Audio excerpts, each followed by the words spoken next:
Hi people, I am making another board game video because I realized that the last one was appreciated. I'm very grateful because that video was so far the video that got most thumbs up and not most comments yet, but we're getting there, right?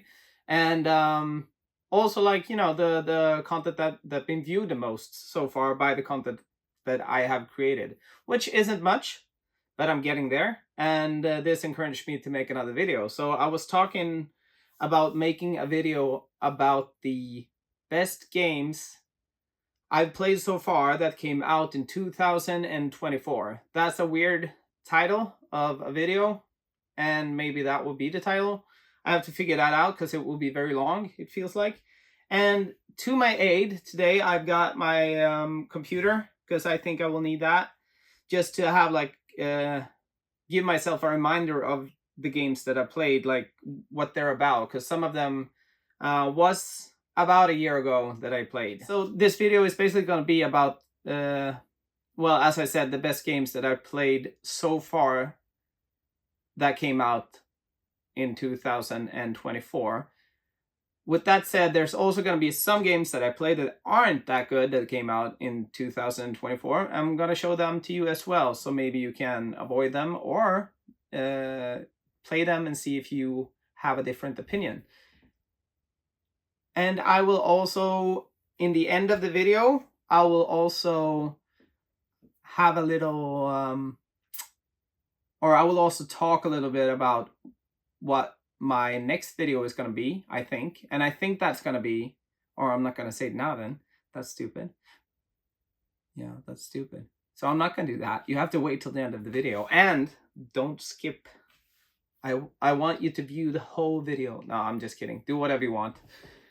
Skip to the end if you want to do that. But what you have to do before you do that, or after you do that, doesn't really matter what order you do it, push the subscribe button, which helps me a lot and also gives you the opportunity to watch my videos over and over and over again, and then eventually you will fall in love with me. That's how it works on YouTube, I think.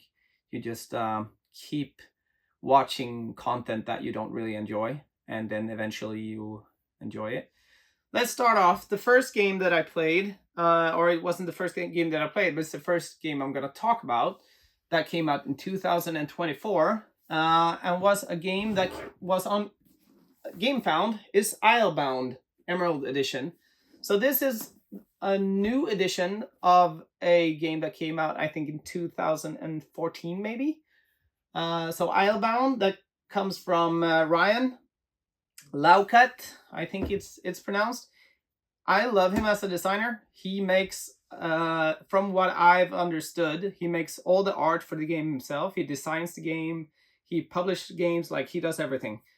And he has done some of my favorite games. Above and Below is a awesome game that also is getting a new standalone game that's coming out as well. So maybe you should check that out.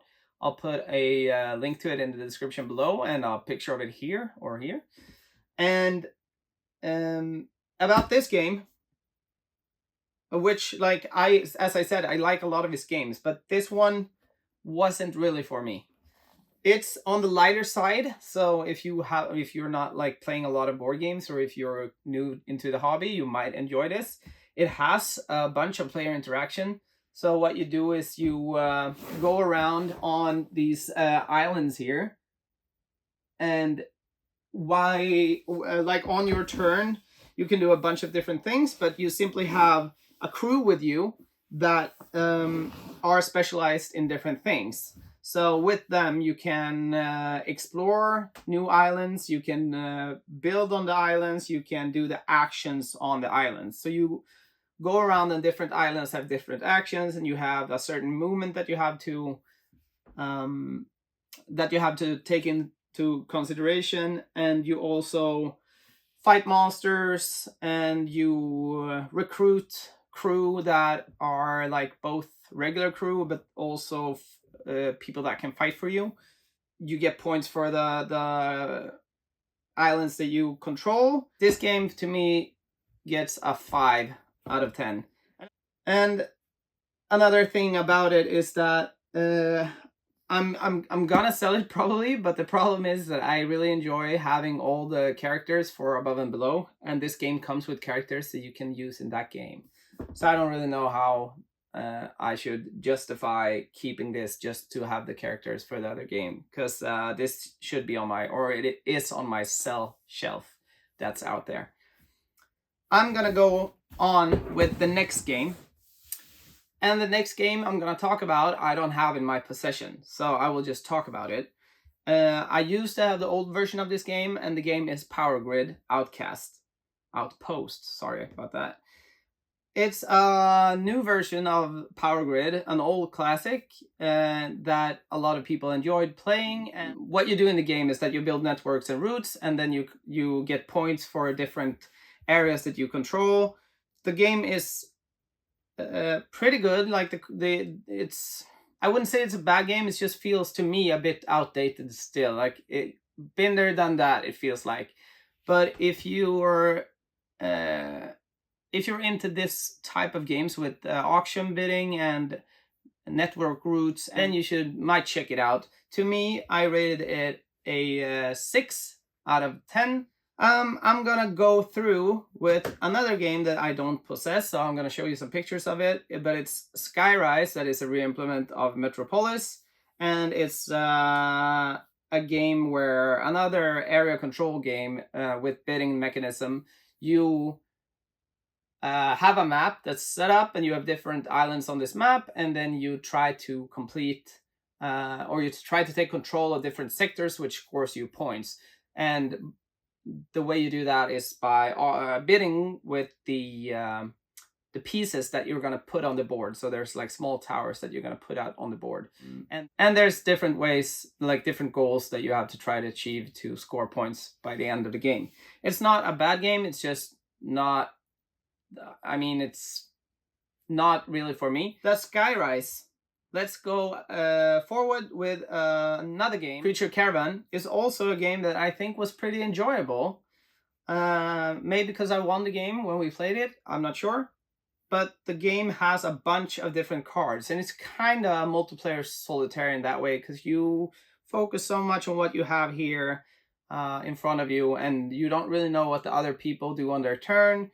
And you activate cards that has abilities when you move across the board, because the board is set up as a map where you go from A to B. I know a lot of people enjoy this game, and I would say this is also like light medium-ish.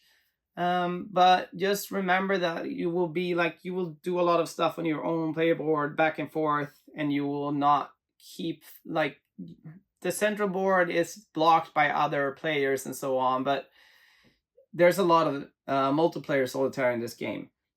With that said, I still think it's a pretty good game, maybe a 6.5 out of 10. Now we're gonna move to another game that I do not own.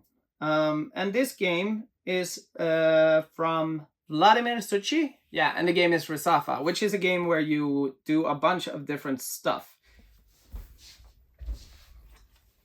Alright, I had to take a short break because my girlfriend came home. But I'm back, and until I go on with Resafa, I'm gonna put this game back here so you can see all the games that I'm going through, because that makes also, like, I think the video more intriguing to look at, because my face apparently isn't enough to keep you for 20 plus minutes or so. The game is something that have a bunch of mechanics that you kind of seen in different games, but it mixes and matches a bunch of them. So one of them is cards with the multi-use effect, and you also have a board where the main board where you travel around and exchange, like one side where you exchange resources, and one side where you buy resources. So you can do the different ways in this game, like collect resources and sell them for money, and vice versa. And you can buy new cards or collect different new cards that has the multi-use effect, which also says which actions you're allowed to take. It kind of reminds me a bit about Newton if you play that with the card use and the actions. And in this game you also have like your own puzzle maps and tiles that you can collect, and then you puzzle them, and if you match them correctly, you gain stuff from that as well. The game is, I would say, pretty good, but not the best game that I played from Vladimír Suchý so far. But I would probably rate it around a 7. Yeah, probably a 7 out of 10. Now we're gonna go to a game that I actually own. It's Shipwrights of the North Sea. It's not even a reprint, it's a new version of the game. It's a completely new version of the game, actually. If you ever played Shipwrights, the original game, then don't be fooled. This isn't the same game. This game is way, way, way much better. The original Shipwrights of the North Sea, sorry to say this, but this was in the beginning of Shem's journey with making board games. And I think you can kind of tell. And he also came out and said as well that he wasn't particularly satisfied with the way that game turned out. So give this one a try, because it's good. It has been like completely remade, and it's way, way better. This kind of reminds me a little bit about Hadrian's Wall in one way with the resource management. I can show you the backside of it, or I'll show you a picture of it. I just think that this is really good, and the best part about it is that it's very short, but you still feel like it's a longer game, I think. I would recommend this game, although I'm probably giving it like a 7-ish there, but I still really recommend this game. And if you're still new into the hobby or haven't played that much different board games, then give this a shot, because it's great. Now we're gonna go through with the game that I showed you in an earlier video, Cyclades, Legendary Edition. I'm not gonna show it here. I'm just gonna say that it's a game where you move around the map. You have you're able to recruit monsters and heroes that also move around the map or have different effects. And there's a lot of so there's areas on the map and islands on the map that you try to take control, and if you control it, you either earn income or you earn some cards or stuff that makes your turn cheaper the next time. Because what you do in this game, and the awesome thing about the game, is the bidding. You have different actions that you bid for, and depending on the player count, there's always they put options away, so there's always just as many options as you are player. So one action is actually to pass if you can't afford to make a bid. So everyone has their coins hitting behind the screen, and you bid to be able to make an action. And the card that you bid for says what actions you can take. You might not be able to do everything, or you might not want to do everything on the card, but you bid to be able to do the stuff that's on the card. And that can be move your units, it can be recruit new units, recruit heroes, recruit monsters, it can be build buildings, and stuff like that. So in the game you try to win by controlling 3 metropolis buildings at the same time. And how you build them is you can do that in different ways. Some monsters will allow you to build one. Some of the other cards in the game allow you to build one if you have like 4 of them. And you also have the main part, I think, is to build the different buildings that also gives your units a bonus in the area. As long as you control the buildings, you get a bonus. And that can be like +1 to strength. It can be making the monsters cheaper to buy, and so on. And when you have 4 different ones anywhere on the map, you have to merge them together to build a metropolis. And as soon as any player controls 3 of these buildings at the end of their turn, they win the game. So Cyclades, I mean, for a lot of people, this will be a great game, and you will probably love it. I really, really encourage you to try it out and see if it's for you. for me, it's a bit too much with the ending that you feel like, okay, I played good, but I still didn't win, or I played because there's only one winner and the other people, they just lose. And also it feels a bit like if you're not a lot into combat and stuff with other players, then other players can just like come in at the right time and win. But I guess that's also a thing about the game, like talking around the table about like, do not attack me, or look at him, like he has a lot of stuff, maybe you should attack him, and so on. And to a lot of people that's fun. To me, it is like, it's kind of fun. It's just, I think other games are better for the playtime, because it actually takes quite a long time to play this game, or it can drag. It depends on how fast someone controls 3 buildings. We're gonna go through to another game, a smaller game, a card game that's called Fission, or Fishing in English.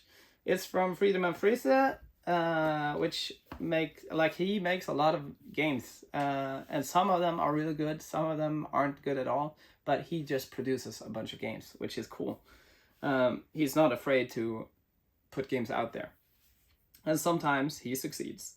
And with this game, I think he did. Like, it's a set collection game where you have different cards of different value and color, and you try to collect as many, you take tricks and as many as you can, because in the end of the game you win. And there's cards in the game that breaks some of the rules when taking tricks, and there's also cards that have special rules. So I don't know, not much more to say about the game. You should try it. It might take long for being a shorter game. Maybe it takes about 30 to 50 minutes or something like that, but I enjoyed playing it, so I recommend it. 7 out of 10. So let's go through with another game that I do own, but I haven't punched mine yet. It's Nusfjord, a place in Norway that I've actually been myself. If you ever go to Norway, you should go up to Lofoten and Nusfjord. It doesn't really look like the pictures, but it's really, really pretty there. And this is a game from one of my favorite designers, Uwe Rosenberg. And if you played like Agricola or any of his other games, really, then you probably know a bit what this is about. So in the game, you are fishermen in a fishing village, and you have your boats, and you collect fish, and you collect points. And as in most of his games, it's very tight, and just a bit like Agricola, like people can take the spots where you kind of want to go. And this game is also like, it's not a new game, because it came out in 2024, but that's just the big box edition. So previously there was the original Nusfjord that came out a long time ago, and it had some expansions that were very difficult to get your hands on. So when they announced this edition, I sold my old edition with some of the expansions, and figured out I'm just getting this one, because this one also comes with some new expansions that didn't come in the original game. Although I think they're selling them separately. If you own the old edition, I think they sell them separately if you want to get them. I really enjoyed the game. It's tight, and it's very Uwe-like. So if you're into Euros, then get this game, and I would rate it a 7.5. Another game that we're going to talk about today, it's Cartesians, which is a game with cards where you have you play cards. You have a tableau in the middle, and you have a positive and a negative side. And if you put so what you do on your turn, you have 3 cards, if I recall this correctly, and you put 1 card on another player's play area. You put one in your own play area, and you put one in the middle on either the bad side or the negative side or the positive side. And in the end of the game, this influences if the card's color will have a positive or negative effect on your points. So say you have like the light blue cards on the, mostly there's more cards on the negative side than the positive side, they're going to be worth negative points in the end, and vice versa. So this you can like you have to keep track of what's happening in the middle, and you have to keep track of what the other players have around you. And there's also cards that has like special effects. So there's, for example, an assassin that where you put it, he will also kill one of the cards that are there currently. And there's cards that has like ×2 effects, so they're worth double. And yeah, there's cards with different abilities. Some cards that can't be killed and can't be removed. And if you see, for example, that that some cards are worth a lot of negative points, then you can screw someone over and put it in their play area, so they have the negative card that they can't get rid of. And in another game, you count up all the scores and multiply it with the number of cards that you have, with the positive and negative in the middle. And you also have some secret missions by yourself, which can be like have 3 assassins in your play area by the end of the game and score X points, and so on. I really enjoyed the game, and I would rate it a 7.5 out of 10. Let's go through with a game that came from another game. That's Beyond the Sun. You can maybe see it back here. No, you can't. I don't know where it is. It's up here. This is like I'm gonna show it briefly just cause this game, Beyond the Sun, is an awesome game that I really, really recommend. And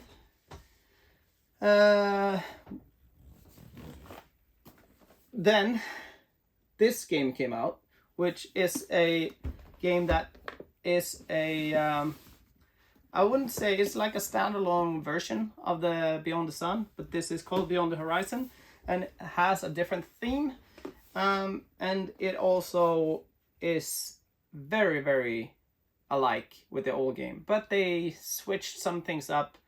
So if you like the Beyond the Sun, you will like this game. I rate it a 7.5. I'm probably rating Beyond the Sun 8, so I think that's a better game so far. And that's mainly because in this game it feels like you can do anything, like the whole time. It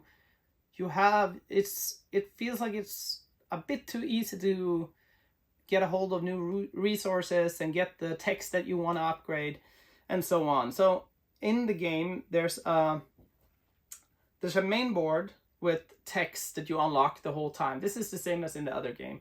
And on your turn you put out a pawn and you can unlock a new card. And if you have access to that card, that gains you access to the action on that card as well. And you also have your main board where you take the pawns off and you get improved income. But there's a balance in the game where you have to think about how many you should pick off. And in this game there's also a sideboard where you build out a map and you take control of different territories. You have both workers and like mercenaries or something like that, soldiers that walk around this board, and they can either build and get the benefit from building on a tile, or they can take control of a tile and get the points for that tile, or if it's vice versa.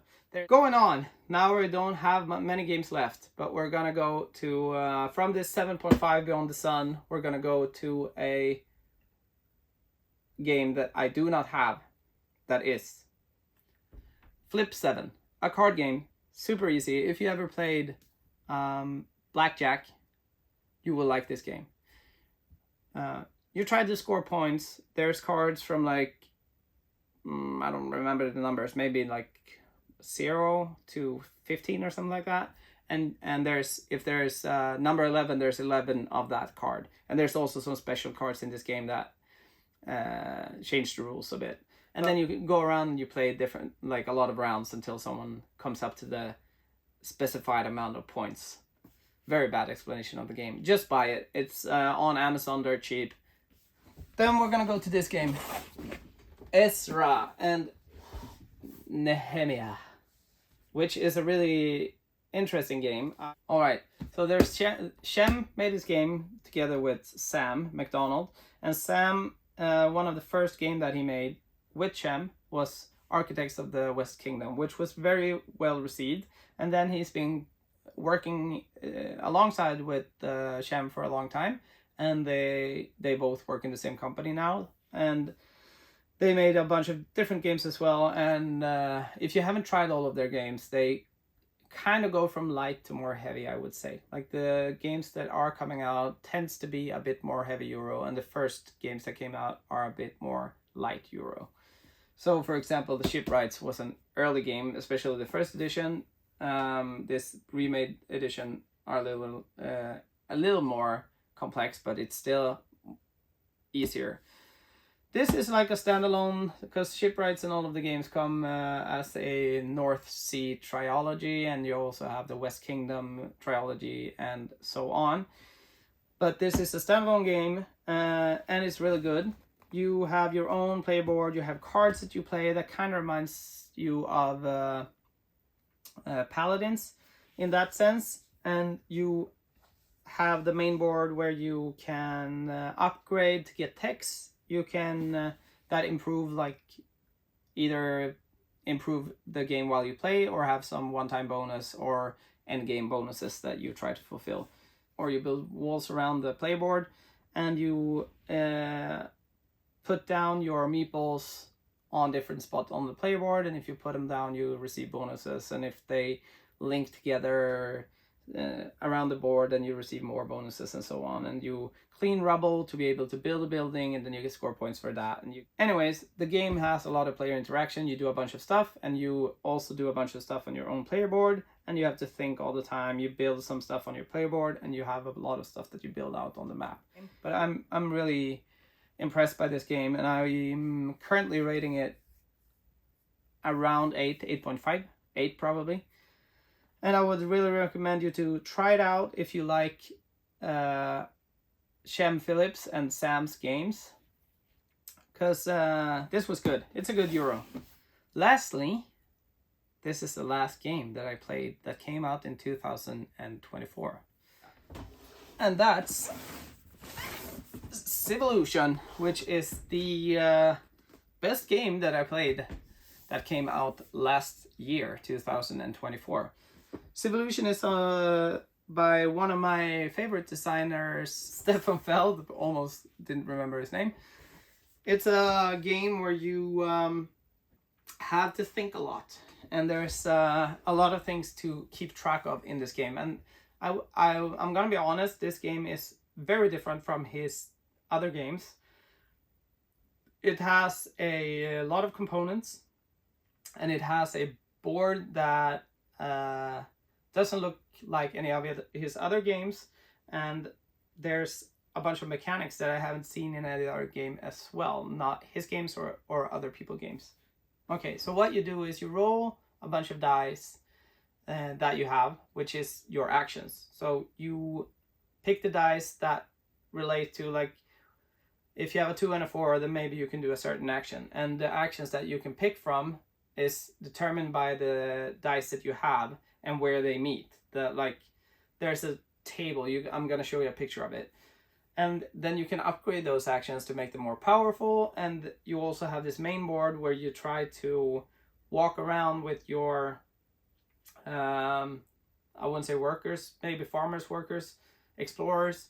You move around the map and you explore new regions, and then you are able to place your meeples and buildings there that you can build, which is one action. And you can score points, and you can collect resources, and the resources is also points by the end of the game. You get score points for different resources, and resources matching in a table that I'm also going to show a picture of. And you also score points for different cards that you collect, and the cards that you collect can do also enhance your the stuff you can do in the game. This game is very complex to explain for me, especially when I don't have it like straight in front of me. Well, I do have it straight in front of me, but not like out on the board. Anyways, so this game has both like player interaction, and you do a lot of stuff on your turn, and I don't think it drags that much, because when it's someone else's turn, you still have a lot to think about with your own stuff, and it scales well. I would still recommend you to not be like 4 players, maybe be 2 or 3 players playing this game. You can probably play it at 4, but I think it's probably the sweet spot is at 2 or 3. And this game, surprisingly enough, is rated a 9, and I only played it once, and it's probably the one of like it's up on my top 5, I think. So yeah, super nice game. I strongly recommend you to get this if you're into more heavy Euro games, because it's on the heavier side. I would say that nothing for beginners, but once you get to play it with a lot of these like complex games, it's not that difficult. It's just difficult to master. It's not that difficult to play. So strongly recommend Civolution by Stefan Feld. And that's it. So to sum this up, these are the games we've gone through today. But I'm also gonna say that I will have a list, because this is only the games that I've played so far that came out in 2024. But there's still a lot of games that came out in 2024 that I would like to try, that I haven't tried already. There might also be some great games in there. So I'm gonna make another video about games that I haven't played that came out in 2024. So stay patient, hit the subscribe button, hit the like button as well, and leave a comment on which game out of these, or if there's any other game that I should look into that came out in 2024 that is your favorite. If you have multiple favorites, let me know, because that's interesting for me as well to try them out if I haven't already. Until next time, take care. Bye.